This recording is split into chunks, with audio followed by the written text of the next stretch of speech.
Israel जान चाहनेका लागि खुसीको खबर। थप 2300 केयर गिभरको माग कसरी दिने आवेदन। दर्शकबिन, इजरायलमा नेपाली केयर गिभरको माग फेरि बढेको छ।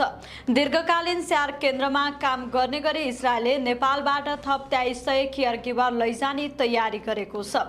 वैदेशिक रोजगार विभागका अनुसार इजरायल सरकारले नेपालका लागि उपलब्ध गराएको नयाँ कोटा अनुसार अब छिट्टै नयाँ श्रमिक भर्ना प्रक्रिया सुरु गरिने भएको हो।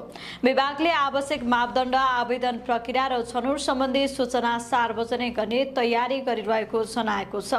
वैदेशिक रोजगार विभागकी महानिर्देशक मीरा आचार्यले नेपाल र इजरायल बीच भएको श्रम सम्झौता अनुसार नयाँ सूचना जारी गर्न लागेको जानकारी दिए। उनका अनुसार यसपटक पनि पारदर्शी र प्रतिस्पर्धात्मक प्रक्रिया मार्फत योग्य नेपाली कामदार छनौट गरिनेछ।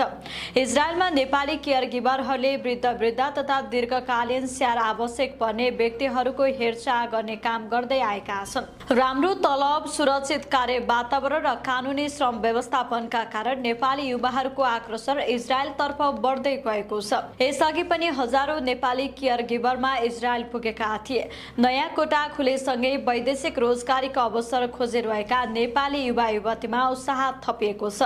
विभागले आवेदन प्रक्रिया खुल्ने बित्तिकै आधिकारिक सूचना मार्फत सम्पूर्ण विवरण सार्वजनिक गरिने जनाएको छ।